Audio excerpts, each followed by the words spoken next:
Blue lights painted my oak trees while two squad cars idled at my gate. And let me tell you, I never thought I'd see the day when my front yard turned into a live episode of Cops.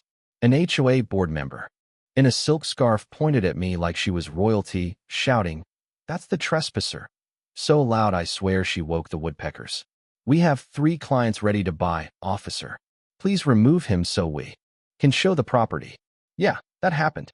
I just held up my driver's license and flashed the deed on my phone, trying not to laugh as the nearest cop looked from her clipboard to my muddy boots and sighed, the way a man sighs when he realizes his coffee's gone cold and it's only 8 a.m.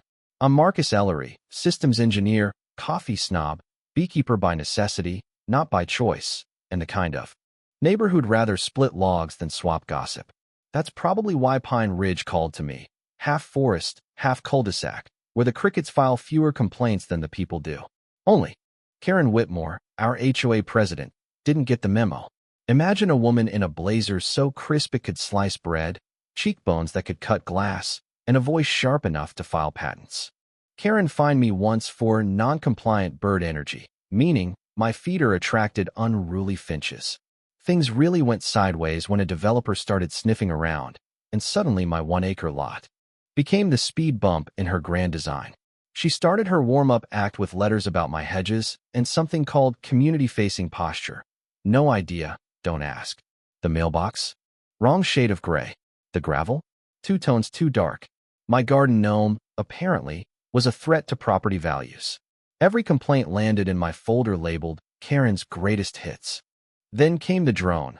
Yes, a real drone, hovering over my patio every morning at 7 a.m., filming what she called evidence of neglect, which, for the record, was just me napping in my hammock. It became my unwanted alarm clock, buzzing like a tiny, passive-aggressive hornet. Next, she staged open house rehearsals on the sidewalk, complete with a sign, big arrow pointing right at my house, while realtors in power suits sipped lattes and discussed my potential 20 feet from where I ate breakfast. The audacity? You could spread it on toast. Then she took it up a notch, hired a pro photographer, put together a photo album of my violations thicker than a phone book. 3 strangers showed up measuring my porch, complimenting my bones, muttering about future equity. One of them even taking soil samples. When I told Karen to call off her goons, she emailed me a scanned revocation of occupancy privileges with a clip art seal, rainbow borders, and a watermark that said free template. Deadline to vacate, 48 hours. List of moving companies attached. You know what I mean? I just replied, "See you in court." She shot back, "See you in escrow." 30 minutes later, she called 911, said I was trespassing on HOA property, scaring off buyers. Cops rolled up, and Karen, in full reality TV mode, insisted the HOA had reclaimed my land for covenant violations and had 3 cash buyers waiting. She waved a single-page quiet title agreement in Comic Sans, like fonts were evidence. An officer asked, "You filed this with the county?" She replied, "Filing is a formality." Let me back up a sec. I'd refreshed my boundary survey just last year, complete with a conservation setback. Her buyers, realtor's nephew, his dentist, and a woman whose LLC address matched Karen's Pilates studio. And she'd already taken deposits. Oh, it gets better. I called my lawyer, Yara Qualls. She collects HOA bylaws like other folks collect vintage vinyl. Yara showed up in a Tesla, binder marked "Nope" in bold, briefcase probably worth more than Karen's entire wardrobe. Walked past Karen like she didn't exist, handed her card to the lead officer, and in a voice smoother than Tennessee whiskey, said, "I represent Mr. Ellery. Why is my client being harassed on his own land?" Cops paused the circus. Called the county recorder. Yara, ever the pro, started recording, asking Karen to repeat her claims for the record. Karen obliged, digging her own legal grave, talking about HOA supremacy. Deposit wires, buyer's good faith, all of it. 10 minutes later, dispatch confirms. No quiet title, no lien, no court order. Just HOA letterhead cosplaying as law. Officers told Karen this was a civil matter, told me to go about my day. One cop even pulled her aside and warned, "Keep this up, you're looking at criminal charges." Karen demanded his badge number, threatened to call the mayor, who, for the record, owed her a favor. Yara didn't sleep. By sunrise, she'd filed an emergency restraining order, preservation notices for all HOA communications, and complaints with the Real Estate Commission and the Attorney General's office. AG's clerk perked up at mention of deposit wires and fake titles. Real Estate Board perked up at unlicensed practice. In 72 hours, investigators from 3 agencies hit Pine Ridge. Now, blue lights belong to unmarked sedans. FBI agents knocked on Karen's door at dawn, seized phones, computers, all those HOA records.